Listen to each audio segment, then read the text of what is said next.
Okay, so how to hire a VA who actually gets results. This is for coaches and agencies mainly, but it also applies to any other niche. Number one is to what you're going to look for in a VA. Okay, so strong communication skills. Your VA should be able to write clearly, understand instructions quickly, and ask smart questions when needed. You need someone who can improvise. You need a VA who knows, who is more than just a technician. Most job people in a job, most staff, most VAs are just technicians. They only run off of SOPs. They only run off of the scripts you give them, but you need someone who's higher thinking than this. The next is proven experience with similar tasks. Look for someone who already has done the type of work you need. Don't get someone on just because they're cheap and just because they're offering you a free trial or something like that.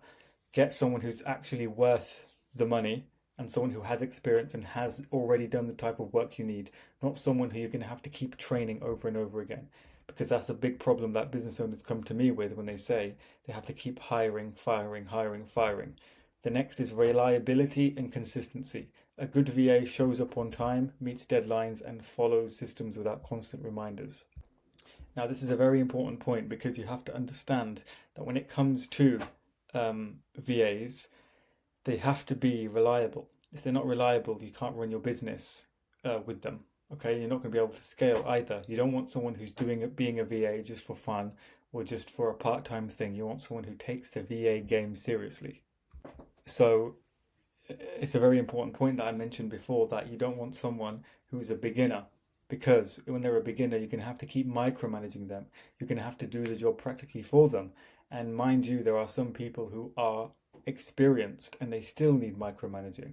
But we want to avoid these people. I'm going to show you how shortly. Trainability and attitude. You need someone who skills can be taught, but a VA that you're hiring must be open to feedback and willing to improve. They have to be willing to improve and they have to be open to taking feedback, and you have to give them feedback often and assertively in a sense because you want to see how they respond. You don't want someone who, when you give them feedback, they try to deflect it or they don't want to listen or they don't want to take orders. This is someone who is a technician, someone who is a VA, someone who is an assistant, and someone who should be comfortable taking orders from the person who directs the project. Next is when you're ready to hire a VA. So this is when you're ready to hire a VA, is when you're spending time on low value tasks. If admin, inbox, or repetitive work is taking up your day, then it's time to delegate. You know, many people, especially coaches on Instagram, agency owners, they spend a lot of time appointment setting, typing in the DM, stuff like that. You don't want to be doing that. You're a CEO. You're not someone who spends time in the DM, or you shouldn't. You're wasting your time. You're wasting money as well. The next is your income is stable enough. So don't hire a VA if your cash flow is uncertain. Hire when the business can support it, when the business is rolling, when the business is running. You don't want to be one of these people who gets a VA for vanity reasons, to have a VA just to feel like you have a business. If you're doing that, don't do it. Focus on getting more money in, more cash flow every month, and then hire a VA when you need to, when you've used up all your time. The next point is you have repeatable tasks. So VA work should be predictable, systemized, and not random or unclear. Many people, they hire a VA expecting them to work magic, as I've said before, and they don't give them any systems, they don't give them any routines, any documents, any training. They might train them once, but no repeated training, and this leaves a lot of randomness. Okay. Next is you know what you want to off. You know what you want to offload. If you can't explain the task clearly, you're not ready to hire yet. You have to know end to end. I should add here, you have to know A to Z of exactly what the job entails, what the job encompasses, what the position you're hiring for is requiring of the VA.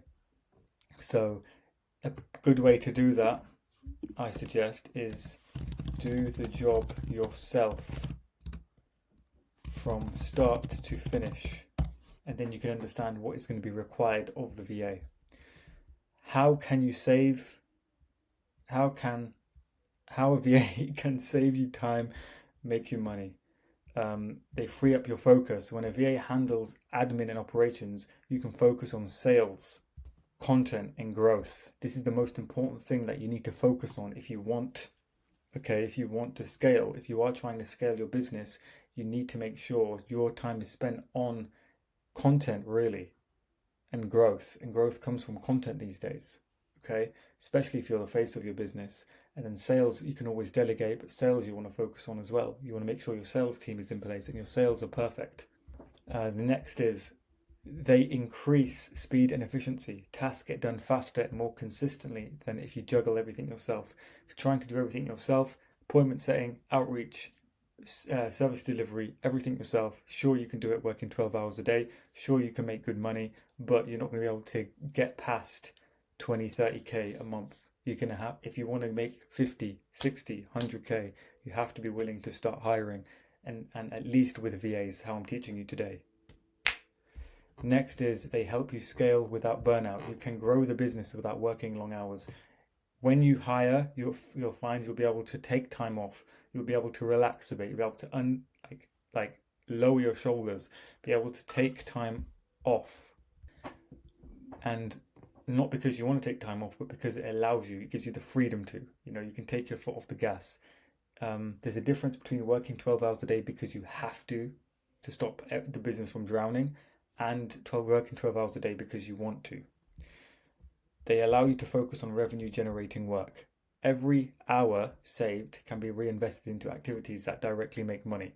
So let's say normally you spend 3 hours in DM appointment setting. Now if you delegate those 3 hours, now you've got 3 hours free to create content that goes viral, right? So this is how you want to be thinking. And then let's say you're spending now 2 hours a day on sales. If you hire a salesperson, you've got 2 hours free. So now in total, that's 5 hours free. So now you can invest those 5 hours into things like filming content to go viral, YouTube, promotion, right? So you're delegating all of these cheap tasks, all of these easy tasks to someone who can do them for you. And this is what I do. This is what I do for businesses. I have a business called Apex Setting that I run this, and I take health coaches, tennis coaches, fitness coaches, and basically what we do is we help them find clients who are ready to buy. We help them find the leads. We help them book consistent calls. We have an end-to-end follow-up. So basically what this means is everything from the beginning to the end of the system, we cover all of that. So we help fitness coaches, we help people to establish themselves online with lead sourcing, qualifying the prospects, appointment settings, training their teams up. We basically do all of that. So if you want some more help and you like the advice I've given, check out my website. And also if you want to get on a call, you can check out the link and we'll get on a call.